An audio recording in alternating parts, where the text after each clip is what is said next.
Good morning, Atlanta. Good morning to all the Atliens. Good morning to all the Atlanta United fans. Thanks for tuning in once again. It's Atliens United Podcast. This is episode number 36, but you guys really don't care what episode number it's at. I'm Blake, the Marshman, as always, joined by... ATL Joe! Stop. Hammer time. Joe! It's not hammer time. ATL Joe! Not yet. Not till beer of the week. Thanks for tuning in, guys. We got a little bit of a downer this week coming back from New York. But we're going right back up to the top this weekend. New England is back. First time back in the bin since the Rev wedding, the free burrito day. Free burritos. Our famous 7-0 win from last season. And we are going to not set the bar that high, but I'm expecting some more free burritos. What about you, Joe? Free burritos. Let's do this thing.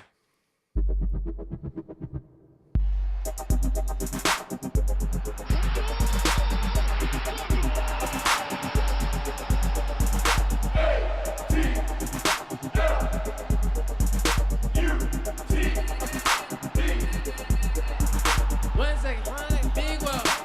We ready, need everybody involved. We ready. Someday I smile like Mickey. Everybody united around my city. Mercedes Benz sound real pretty. Come stop for me and I'm ready.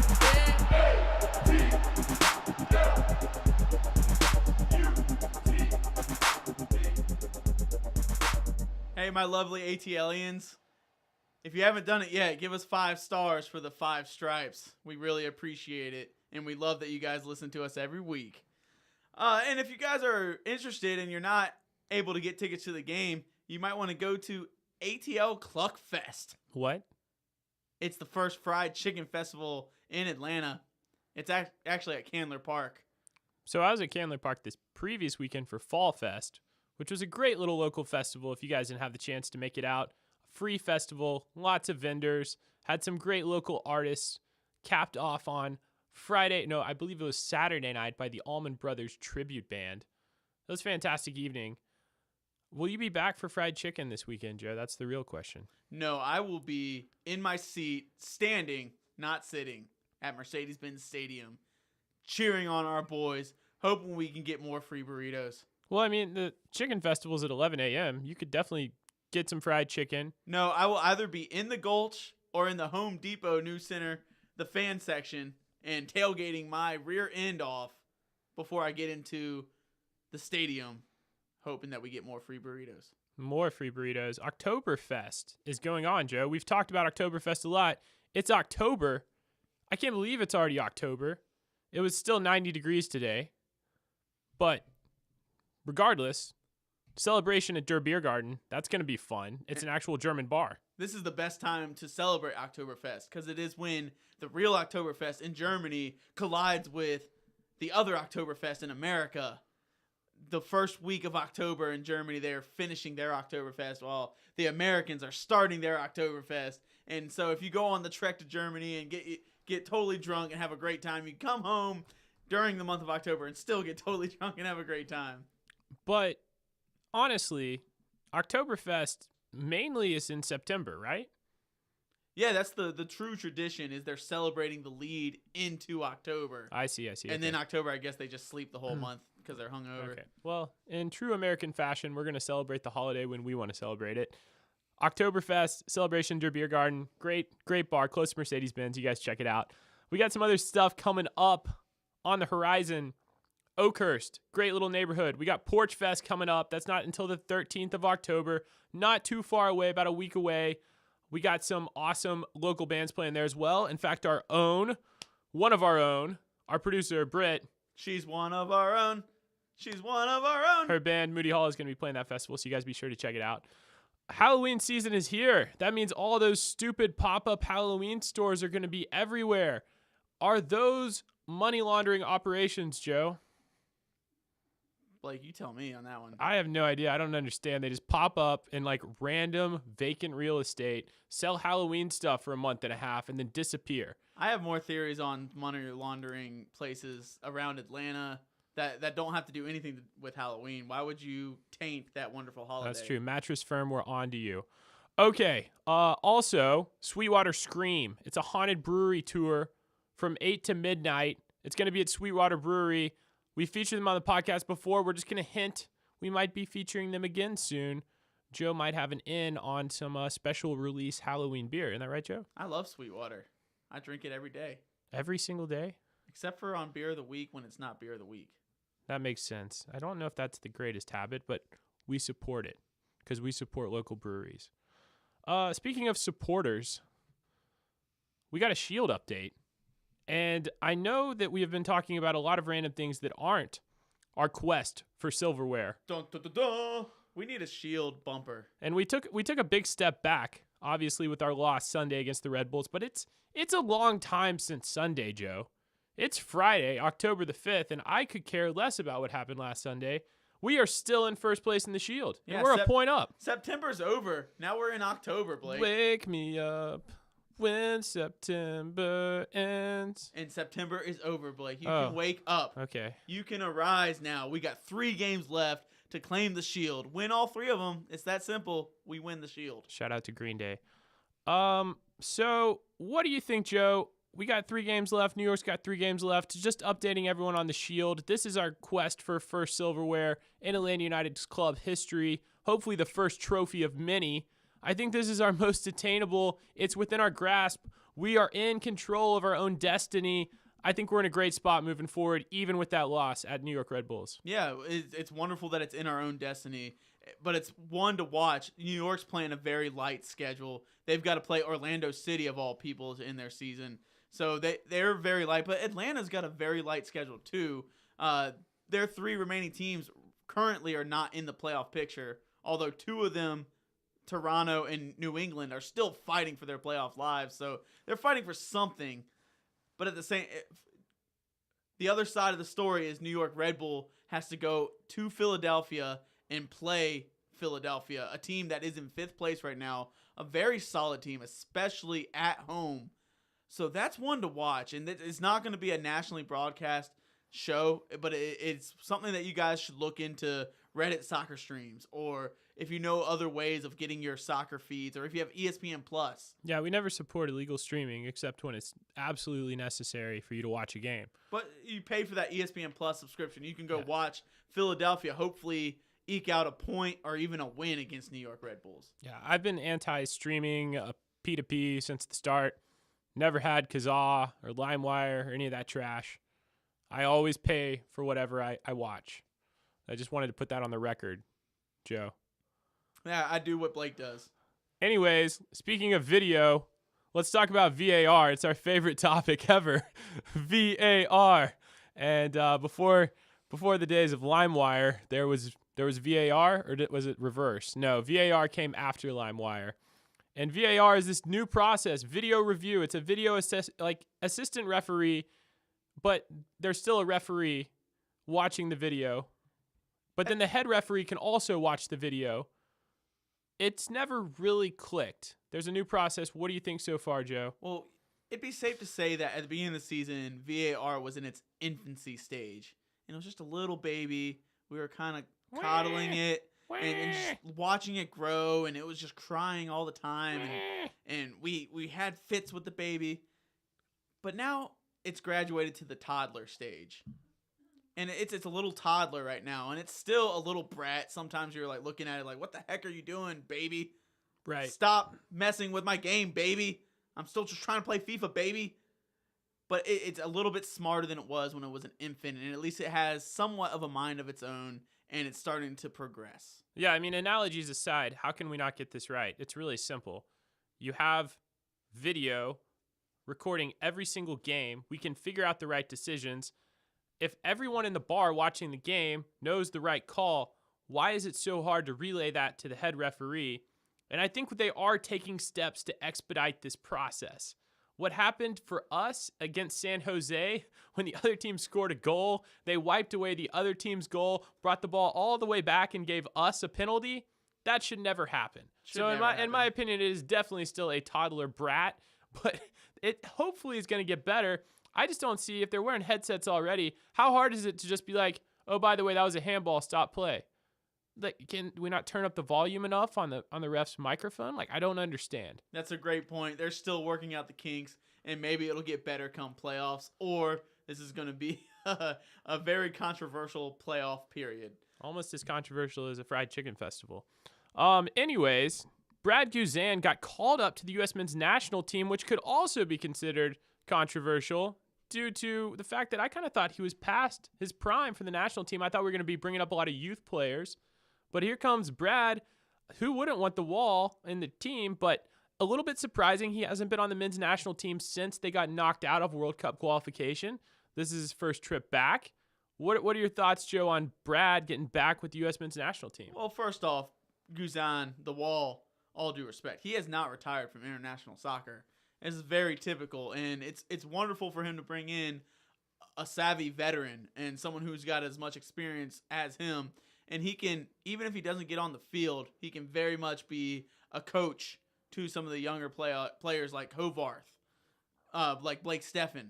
And he can really much give them good feel of how the international game is played. So Guzan is still going to be a big part of our team, and it's not rumored until maybe next month or a few months down the road when we play the Gold Cup next year that might be his last tournament as a U.S. men's national team player. And that's to be determined because currently he may still be our very best option.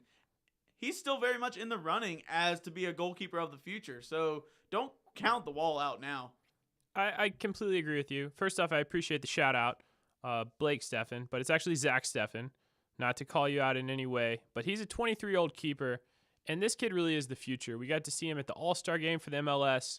He's a fantastic keeper that knocked us out of the playoffs last year with the Crew, and he's looking at Europe. Like, he is one of those guys that at 23 years old, that's like 18 years old for a midfielder or a striker or even a defender, in my opinion, because goalkeepers can stay in their prime for so much longer than the average soccer player due to, obviously, the lack of fitness required. It's more hand-eye skills, strength, agility, but it's not necessarily the endurance, cardio.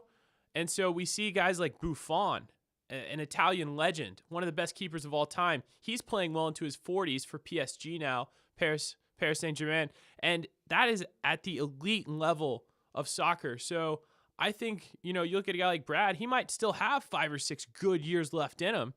But then a kid like Zach Steffen at 23 playing the way he is, he could be our keeper for the next 10 years after Brad steps down. So really exciting stuff. I think we got some great goalkeepers in the pipe for the U.S. men's national team moving forward. Or would you say between the pipes? Between the pipes. I like it. I was staying more like, like coming up through the pipe. Anyways, another great player from all-time world soccer, well-known, Falcao. He's been actually rumored to come to the MLS, maybe Columbus Crew or possibly Miami or maybe the Austin whatever, the Austin Crew. And it's getting back around where rumors are going to start bubbling up. January window is just right around the corner, so people are going to be sparking things. And this one seems to have a little bit of traction, though, because Falcao has been linked to Columbus for the past couple years. And then David Beckham's got a team down there in Miami, and they've got the most absurd rumors that I've been hearing. So anytime a big name pops up, you got Falcao. I've even heard Messi and Ronaldo and Griezmann all going to Miami. So I don't believe any of that. So all of this to say that we've got our own little transition of rumors coming up. And we got this young kid. I wouldn't say young. He's 25. Star player from a wonderful team in South America named Pity Martinez. My boy, Petey. Yeah, Pity Martinez has been popped up on the internet all over the place. Everyone's reading these rumors. His first name is actually Gonzalo Martinez. He's a 25-year-old stud from River Plate, one of the top premier teams in all of South America, and he's their number 10. Argentina. And he just recently made 2 caps for the Argentina national team, and there have been some strong rumors saying that he's very close to a contract with Atlanta United. Yeah, joining the club in December, potentially. Again, this is one of those rumor trains that we're jumping on. And I think this guy's name is spelled like Pity, P-I-T-Y. It's pronounced like Petey from Remember the Titans. That was Petey Pablo. That was my reference earlier, or Petey Pablo. And this guy could change our team. He's a lefty, isn't he, Joe? Yeah, he's another lefty. But unlike Miggy, this guy's not afraid to use his right foot. True. Very true. He's very fast. I would say Miguel is a step faster, but it's pretty tight race. And they've got very similar styles. I would say Petey is better at shooting from outside the box. And I'm giving you guys all these comparisons about Miggy and Petey because that's a very like-for-like replacement, and it's a known rumor that Miguel Almiron may be leaving at the end of the year. So I'm just saying this is why we're bringing up Petey Martinez, is because Miguel Almiron may be departing, and we're going to have to find a true number 10 to come replace him if we qualify for CONCACAF Champions League, which we're a game away from doing. And so this is all the things that you guys got to start thinking about further on. But if you're an Atlanta United player, your main focus is on what's going on next week, and we're playing New England. I think it's said and done, honestly, that Miguel Almiron is moving on. I really don't see any way that he stays. In fact, just recently, articles out of Europe have had him linked to Arsenal in England. I think everyone at the club has been very transparent in saying that it's our goal to get these players that want to go to Europe. And the question just goes back on, Miguel Almiron has been very outspoken about wanting to get to Europe. Some of our other stars haven't. And so it kind of makes me, like Joseph, for example, has been to Europe. He's played in Italy, and he's come back to the U.S. I don't see that whole, I got to get to Europe feeling from Joseph. And I really think a guy like Petey Martinez coming in to replace Miguel Almiron, I don't even know if we would, from what I've seen of this guy, I don't even know if we would miss a beat. I think our team would flow just as well. And this guy seems very talented. He's still in the prime of his career at 25 years old. So I think this is a great rumor, considering we're probably, I think it all but confirms that Miguel Almiron is moving on. And I don't think that's a bad thing. I think it's a great thing for the club. Yeah, and with Miggy leaving, that does kind of hurt me a little because I do love Miguel Almiron, just like the rest of Atlanta. But Blake, outside of that, can you tell me what else is hurting? Injury report. Injury report.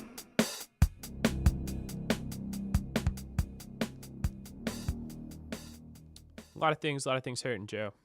First off, our ego has to be a little bit tattered after Sunday in New York. And I have to bring it up. I want to move on. We always try to move on quickly on this podcast. We're like, oh, forget about that game. But that game hurt. We had the chance to pull away, not relax, but kind of cruise to a Supporter Shield championship. And now we are in a battle for our lives where it's in our own hands. But we've definitely been shown that there can be a few weak spots in our armor. That was a rough game Sunday. I think we're a little hurt. McCann, speaking of hurt, he hurt me with how he played. Did not play very well. I missed George Bello back there. He's actually picked up too many yellow cards, and he is suspended for this next game. Other than that, we have our normal line of injuries because we love when fullbacks are injured. So Garza is still out, Zizzo is still out, and Mikey Ambrose is still out. Here's the other thing that I'm keeping up. I think it's very relative. Suspended after next caution, because we've kind of added this to injury report, because if you get too many yellow cards, it's pretty much like an injury. Larry and Parkey, if they get a yellow this game, they're out for our next game. And with this kind of like last 3 game stretch, you really want their experience and veteran leadership on the pitch. So I would hate to see either one of those guys pick up a silly yellow card. Now, if it's one of those necessary yellow cards when like they're breaking and we got to stop the ball or they're going to score, I say take one for the team. I've always said that. There's professional yellow cards. That's the thing you have to do. But don't pick up a tacky one is all I would say to Larry and Parkey. That's it for injuries. Not a lot of injuries. A lot of advice for me. Sorry about that. Let's recap this last game in New York. And Blake, do we really have to recap this? Because I've got a really sour taste in my mouth. That was not what any of us expected. Or at the very least, it's not what any of us wanted. I don't think we have to, but I think we owe it to our faithful listeners to let them know how we felt about this game. Because, like I just said, this was our chance. I had been talking about this game. How many podcasts have been talking? I've been talking about this game for weeks, for months, maybe even for years. I don't know. I've been asleep all of September. And well, now you're woke, Blake. I am woke. So woke Blake, tell me what happened. Not as woke as Kyrie Irving, if you guys are NBA fans, but I'm pretty woke. It was a very, very shaky performance from our team. And I honestly have never seen us more lethargic in such a crucial match. And it really made me question, is this team distracted by all this outside noise? And we haven't brought it up yet, but I'm going to bring it up now. We still do not know the definite future of our hailed leader, Tata Martino. We still do not know the future of the player we just talked about, Miguel Almiron, arguably our best player and playmaker. Joseph Martinez did not even get a shot on target this game. And you just kind of wonder if this is messing with the synergy. Is it messing with the chemistry and the strength of our South American core, of our talent, of our players? And this was the first game I felt like we did not want to be on the field. And this, to me, was the most crucial game of the season so far. So it was just shocking how flat we came out. I don't know what it was. I really don't, Joe. I don't have an answer for this one. What about you? I think it all comes down to coaching. And we did not come out with a good game plan. New York Red Bull, I'm going to give them the props. They came out with a wonderful game plan and executed it to perfection. They high-pressed us all day. Just like San Jose.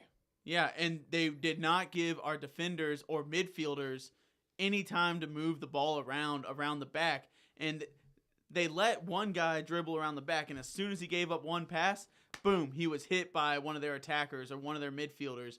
And they pressed us with the ball, kept the ball on their half of the field, our defensive side, for majority of the game. If you look at the possession during this game, it was very even. But if you watched it in eye test, you were thinking New York had the ball most of the game. That's because we held the ball on our side for a majority of the game. We had no attacking threat. And our formation that we presented during that game was not helping. And Tata, for some reason, which he's done in the past is shifting formations, he was very hesitant to shift to another formation and tried to break up their attack. Or we didn't even send balls over the top to Tito Villalba, which has proven to be a wonderful press breaker in the past. Send it to our speedy winger. I didn't see any of that this game. I'm going to say a stat that is honestly hard for me to believe, but it's a stat, so it's true because I'm saying it and everything I say is true. But this is an actual stat, but not everything I say is true. Atlanta only attempted 20 passes in the final third. So the final third of the pitch, that attacking zone, Red Bulls completed or had 81 passes rather. So they had almost quadruple the amount of passes in the attacking zone. And I don't think stats matter that much in soccer. At the end of the day, it's determined by goals. But they completed passes where were in dangerous areas 3 times more passes than we even attempted. That's shocking. That speaks to, man, we could be in trouble if teams high press us in the playoffs. I know that we can break teams down when they sit back. Sometimes it's frustrating when they park the bus, but we normally end up breaking them down. But these teams that come at us, that might be the new game plan against Atlanta United, and that's what I'm worried. I mentioned San Jose briefly earlier. That San Jose game that we came back and won epically over a 2-day game, if you will, because it was really late night in California a couple weeks back. It was a fantastic win for Atlanta United, but our defense was totally exposed, and our team was on their heels because they came out and pressed our defense. And our defense is used to having plenty of time on the ball, distributing up to the midfield, and then letting players like Nagbe, especially Nagbe, and Almiron kind of slice through and distribute to our front three. And it's just, we played Almiron out of the midfield this game. He played up on the wing. We didn't have anyone slicing through. And honestly, I'm scared that other teams are going to deploy this same tactic against us. And you brought up just a wonderful point I want to hit on there. You said that we had Almiron out on the wing this game. And in plenty of games past, at least 3 or 4 games in the past, we've had Miggy playing on the wing, and it seems to completely derail our entire team tactics. It's one of those things in the next game that we face New York Red Bulls, and it's very likely that could be an Eastern Championship game as we face the Red Bulls. I want to see Miguel Almiron in the middle of the field where he is the playmaker and keep Tito on one wing, and I like WrestleMania on the other wing. This is something maybe we talk about tactically, But it's something that we really got to think about. Miggy has been a wonderful guy in the center of the field, being able to get the ball and sprint up the field full speed with the ball. Tito on one side or the other has been a guy that can bomb the wings and just go for full speed. And something that Tata doesn't like to do is play balls over the top. He would much rather play out of the back. But something maybe Tata, I know you're listening.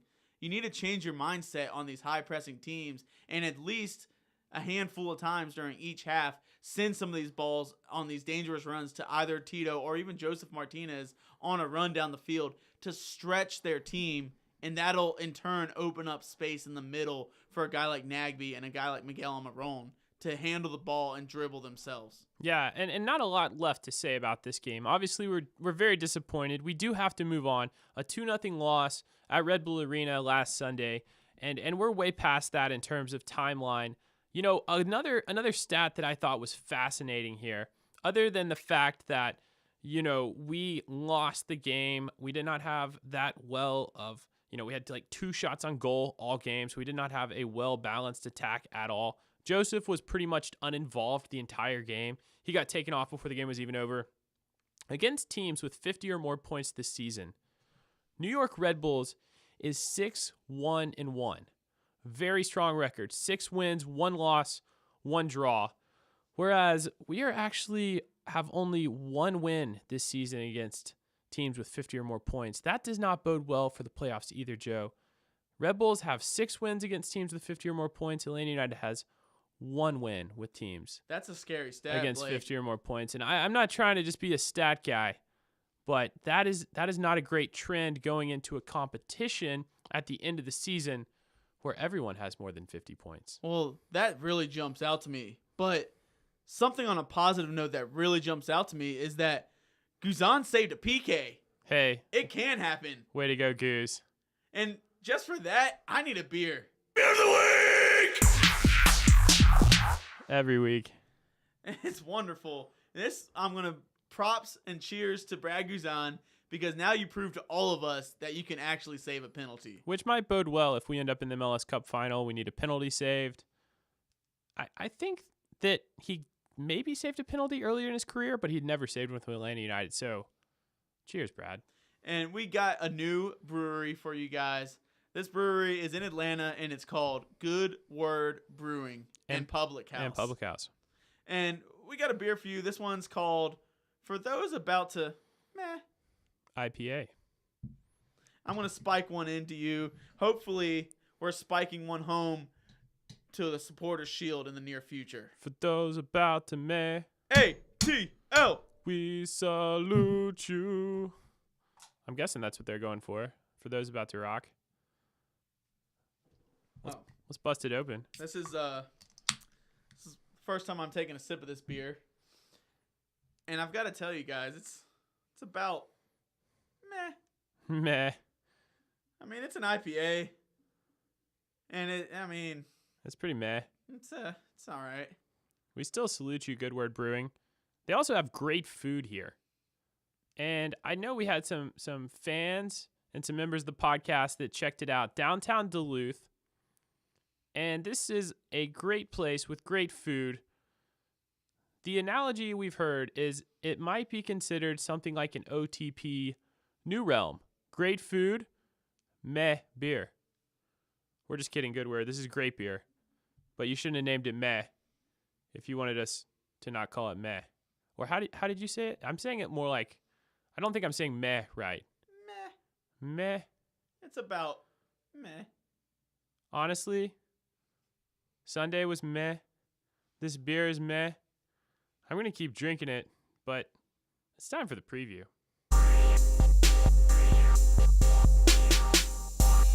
And here we go, facing New England Revolution. The team sitting in 8th place. They've only got 35 points. They've got 8 wins, 11 losses, 11 draws. This is the team that last year we faced in our stadium, and we won, scoring 7 goals and getting free burritos from Moe's. And the Rev Wedding massacred. We slaughtered them. We took all the frustration from our Super Bowl collapse for our NFL fans out there that are familiar with New England versus Atlanta. And we took it out. We took it out on Robert Kraft. We slaughtered them. We slaughtered every single one of them. Every player for New England left that game disgraced forever. 7-0, Joe. And you can blame New England specifically for Moe's changing their promo during the season of last year of every goal that Atlanta scores, you get $1 off a burrito, because we played them on a Sunday, $7 off. Well, the next day is a Monday, and Monday is $5 Moe's Monday. So in theory, after that game, we should have been paid $2 to get a burrito. We scored 7 goals, which equals $7 of burritos. Burritos were $5. So if you went to Moe's, you were expecting a payout? Yes, and I went to my local Moe's during my lunch break that day. So happy, trotting up there, tra-la-la-la-la. Can't wait to get paid $2 to eat lunch. This is going to be awesome. I'm going to get a burrito, and they're going to pay me for my burrito. That's more than I get paid on my lunch break. And so I went up and scanned it, and they're like, that'll be $2. I'm like, whoa. It's Mo Monday, $7 off. Mo Monday, did you not just watch The Massacre from And they're last like, night? Oh, they're like, no. On days like today, we're going to go full price on the burrito. It's a $9 burrito. You owe me $2. I'm like, this is what? Did you not watch the game last night? Did you ask to speak to a manager? I did, and the person at the register was like, I am the manager. Oh, that's the worst. Yeah, they took it straight from Dave Chappelle, and I was like, I know this trick, but I'm still going to pay you $2 because a $2 burrito is better than a $9 burrito. I'm going to tell you a little story for those who listen that don't know me personally. Back way long before I was Blake the Marshman, co-host of a podcast, I happened to do a little managing of restaurants. I did pull this maneuver one time. There was a very irate customer. They walked up to me. They said, "Can I speak to a manager?" And I did a 360. Said, "How can I help you?" Because I was the manager. That is the best thing anyone in food service can do. I would encourage any of our food service employees working that even aren't managers. If anyone ever asks to speak to a manager, simply spin around in a circle and say, "How can I help you? I'm the manager," because I think it's hilarious. Anyways, props to Moe's for giving us burrito discounts. Yeah, well, they changed their promo this year to what now. But I'm tempted to boycott Moe's after hearing this story. Atlanta United, if they score 3 goals or more, they have to at least score 3, but it doesn't matter if they score 100. You only get $3 off your burrito. I'll give them one little round of applause. Golf clap. Is that on Mo Monday, if we score on Sunday 3 goals, they'll give you $3 off, and you still get a $2 burrito. So they went back to that, although it was a big middle finger to Atlanta United. Yeah, I mean, I can't believe we're not getting paid to eat burritos. Moving along, let's talk about this game. This is a huge one, Joe. And New England is coming in, and we act like, oh, they're in 8th place. Oh, they only have 35 points, but they have a lot to play for, and they can still make that 6th playoff spot. So let's not discredit New England. If they do beat us, which they won't, because we want more burritos, we could technically see them sneak into that 6th spot. They're definitely not out of this race. Yeah, that's really well said. But their recent form, they've only won 1 game. They've lost 1. They've drawn a bunch 3 times. And that's kind of been the story of their season. We mentioned earlier, they have 11 draws throughout the season. So this is a team that they're scrappy. They don't like to give up a lot of goals. They don't like to score a lot of goals. They like to keep the games pretty close. They have a player that I go back and I think back in history of U.S. men's national team, we got one guy. He's a goalie that's been around for a while. Brad Friedel is now their coach. I know we've hit on that. And Juan Agadello. I don't know if you remember Juan Agadello. He was once a very promising strike partner for Josie Altidore. Yeah. Coming up through the men's national team. They never really got to the level that we thought they were going to get to. We pictured Josie as a European level player, maybe Juan Agadello playing alongside of him. Of course, Josie went to England, played in the Premier League, ended up getting relegated with Sunderland, and went back to Toronto and has had a very successful career. I'm still not a huge Josie Altidore fan, but Juan Agadello is a guy that just kind of snuck under the radar, never really made it to the big time, but is still a dangerous player for New England. So I'd watch out for him And he still personally. he still gets regular call-ups to the U.S. men's national team on games that don't matter. But you bring up something. You said Brad Friedel, and I kind of want to go through another format of the preview that we've done in the past. And since we're getting really close to the end of the season and playoffs are among us, I want to give New England's season in a review. Okay. And so in the offseason, they made that signing of Brad Friedel that you just mentioned, a former U.S. national team goalie, and he's going to try himself out as a coach. Apparently, he still has an English accent, which I think is really funny. That's kind of He's odd. an American as with an an American. English accent, yeah. But you notice that with a lot of different people going to England, they come home thinking they have that English accent, and I think the same thing happens when people come to the South and then they go back to wherever they're from and they kind of pick up that Southern drawl. Yeah, they're like, y'all, where's the sweet tea? But so they hired Brad Friedel because they didn't want to miss the playoffs for a third year in a row because they had already been back-to-back without a playoff season. And then during their offseason, they had a little saga with League Win, one of their star players, designated player, a guy that's been their primetime player for a long time. He decided to sit out of the season for a contract dispute, and that didn't sit well. And it pushed them to eventually sell him.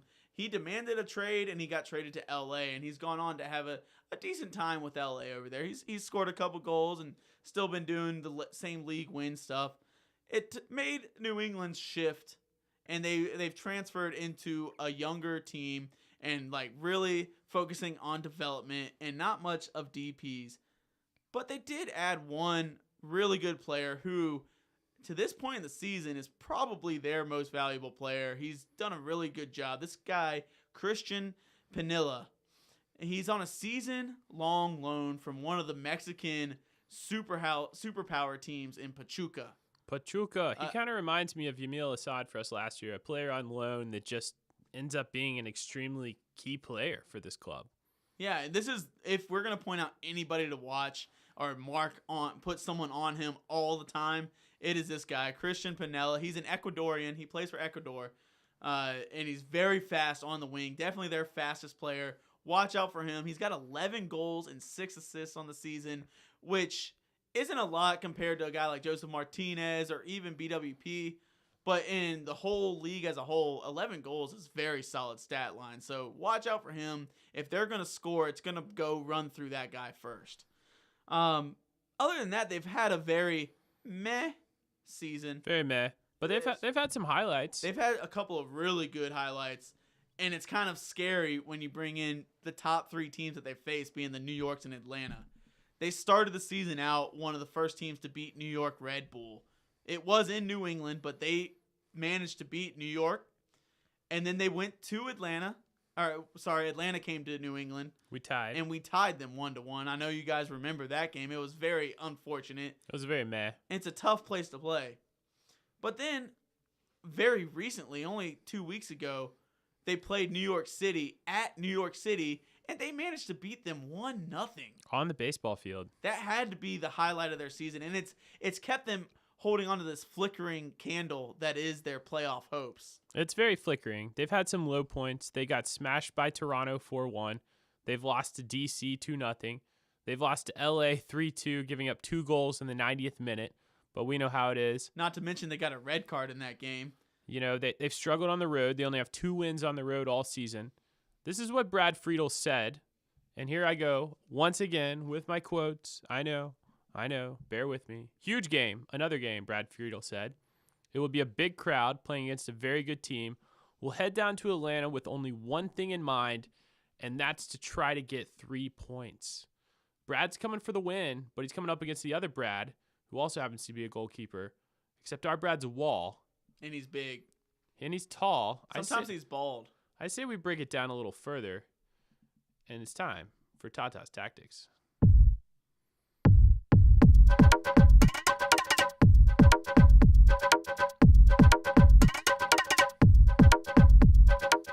Battle of the Brads. You know what my plan is? Give the ball to Joseph Martinez. Let Joseph score a hat trick. Let's walk away with 3 points. In a perfect world, Joe, and I always say in a perfect world because I love that analogy because it's never a perfect world. So you're opening up the statement saying this is impossible. But I agree with you. I just don't see it happening. You need to have Joseph get an assist from Gressel.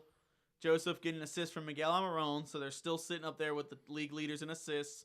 And then Miggy and Gressel can kind of have one of those combined hockey assists where one passes to the other, then the other passes immediately to Joseph, and Joseph heads it in for another header goal. So they both get another assist. And then they do the synergy celebration. Yeah, and there's a synergy celebration, and then Gressel just kind of jumps into the middle of it and adds a trifecta of synergy. And that is Trinergy. probably not what's going to happen.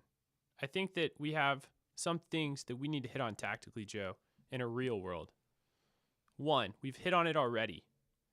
We are struggling against teams that press high up against us, which is funny. You'd think that would give us more space to operate. Like they're bum rushing up so we can get behind the defense easier. We can use our speed, and they're not parking the bus on us, so we can get behind them. We can go score. But that's not what's happening. We are getting backed up. We can't get past midfield. We're struggling to get balls to the final third. Our midfield is not connecting with our attack when teams press us up high. So what do we do? Because Brad Friedel says he's bringing New England on a revenge tour. They're upset about the Rev wedding, and they're coming back, and they need 3 points. They have to get 3 points. So if I'm Brad Friedel, I'm pressing high. I mean, and we're always in the mind of Tata. I'm kind of taking it reverse on Tata's tactics. I think Tata has to think, well, what are other teams thinking? Because he has his set formation. Tata likes to play the way Tata likes to play. But how are other teams going to line up against us, especially knowing we've struggled mightily against teams with more than 50 points this year? So we're struggling against the big boys, and we're struggling against the high press. That doesn't bode well for the end of the season, Joe. Yeah, well, I think it contrary to your point, the end of the season, we're playing a lot of teams that don't have those 50 points, and a lot of teams. I want to invite the high press, especially against this New England team, because opposite of what New York Red Bulls boast, New York has a very, very strong defense and goalie. This New England team has a very young defense, a team that we can very much exploit at the back. And I invite them to press us up high and try to invite us to attack them. I think if they do that, we are going to go ahead and score 3 to 5 goals during this game. I very much want to see that. Where we've struggled, San Jose aside, because that was kind of like what the heck happened there, we've struggled against the good teams that really bring the game to us. And we tactically, that's another conversation for another preview, we tactically have to shift our form during those games. So here, if New England presses us, I would love that. We can play our own game that we played all season and win. The other thing is there's a DC United team that has sat back and bunkered down and has been able to beat us on the counter when we've gotten up too high. And that's kind of been like, they've been one of the teams to do that. Whereas during the season, I think we have really done a good job against those bunkering teams. We've changed it from how we were a year ago. Yeah, besides DC, not to interject, I think we've played excellently against teams that have bunkered down or parked the bus, if you will. Teams that put all their defenders behind the ball. So for our listeners not super familiar with what we're talking about, basically taking everyone except maybe their striker, their Joseph Martinez, if you will, and putting them behind the ball when we have the ball. So we have 9 or 10 men behind the ball at all times. It's very difficult for us to find passes into our attacking third so that they can get shots off. Whereas the teams that are high pressing are coming at our defenders. And while we might only have 1 or 2 guys covering our forwards, they've pressed so high up that we can't get the ball to them. And just to clear that up for our listeners, that's our team. Besides DC, we've actually done really well this year against teams that have put everyone back and been like, bunker down, here comes Atlanta. But we've struggled, which is just very curious to me why we have, but against teams that are like, we're not scared of Atlanta, we're going to come at you. Well, there's a good point here, and we got 3 games left on the schedule. 2 out of the 3 are teams that very well could high press us, one being New England and one being the last game of the season, Toronto. And it could be a very good training opportunity for the playoffs when we face multiple teams that are going to want to come at us. And we can really take these games as a way of training for playoffs and seeing if we can tactically change our formation. And I mentioned it earlier in the show. If we can learn to do more balls over the top and hitting long balls to see our speedy wingers get the ball versus playing out of the back and losing control, this could be a very good training scenario during this game. I'm going to actually disagree with you strongly there, Joe. I think we should stick to our style. I don't think we should view this as a training exercise. We're playing for a championship. We're playing for the Supporters' Shield. This isn't training. While I agree we could diversify our passing some and hit those long balls from time to time, I don't think we need to go away from our mantra, who we are as a team. Short, intricate passing that breaks down teams. We just got to get it right, and we got to have the right playmakers in the right positions. I totally agree we could mix up our passing. Let's talk a little bit about Bello coming in. Is Bello going to come in for McCann? This is the big lineup move because we know McCann is out. Do we go back to 3 at the back, or do we go for a back 4, putting Escobar at right back, Bello at left back, and moving Gressel up? Do you think it's 3 or 4 at the back for this game? Yeah, that's a good question here. Speaking of getting playmakers on the field, and I really want to see what Bello has. And this is a great opportunity against a team like New England to put Bello out there. But the concern I have is the game that he started, he could only go 70 minutes. He tired out. And you don't really want to put a player in there if you know you have to use a sub on him during the game. He would be more relegated to the sub aspect. And so I think we're going to go back to 3 at the back, and we're going to do a Gresselmania on the right wing back where he's used to. And now that I say that and I'm putting the lineup in my head, the only option as that left wing back is George Bello. Yeah. So I mean, unless we played something like random tactically, like putting Kratz out there or putting possibly even Remedy out there. If we play 3 at the back, I think it's got to be Bello. Yeah, and now I speak it out loud, and the fact that our left back has been the injury scenario that it is this year, George Bello is our only option. With McCann suspended, we don't have another left back. Like, literally, he's our only left back. So it doesn't matter if we're 4 in the back or 3 in the back. We're still playing either a left back or a left wing back, and that's going to be George Bello. So that's very exciting. The only other option is Jose Hernandez, who hasn't started a game this season. His first ever appearance was when he came on to replace George Bello, who was the starter. So that's the same scenario we're going to have there. The tactical question now comes back to what it's been. You're going to have Parkhurst and LGP. Is it going to be Escobar or Larry as the other defender? Is Remedy going to play that central defensive midfielder? And are you going to keep Nagby as that box-to-box? A lot of questions. We rarely get lineups right on here, so I'm not going to go for a full-out prediction. I'm just going to say this is a little hint. And this is for the diehards that keep track with our club from top to bottom. ATL UTD 2, Bello normally starts. Bello wasn't even in their traveling squad for their last game just 2 days ago. So if Bello's not in the squad, I can only mean one thing. He's in the first team squad, and I fully expect him to start this game. All right, I've got one for you. Since you weren't going to take a risk, I'm going to name the starting lineup. Let's go. Got Brad Guzan as our goalie. No way. 3 in the back, you're going to go LGP, Parkhurst, given. They're going to go Escobar as your third center back. I like it. Your wing backs, as I mentioned before, you're going to get Gresselmania and Bello. Okay, on the right and the left. You're going to have a center defensive midfield of Remedy. Okay. You're going to have Nagby as their box-to-box. You're going to have Miguel Amaron as that center attacking mid. You got 2 spots left. You're going to go Tito Villalba on the right, and you're going to put in, hold the phone, Barco on the left with Joseph Martinez, as always, up front.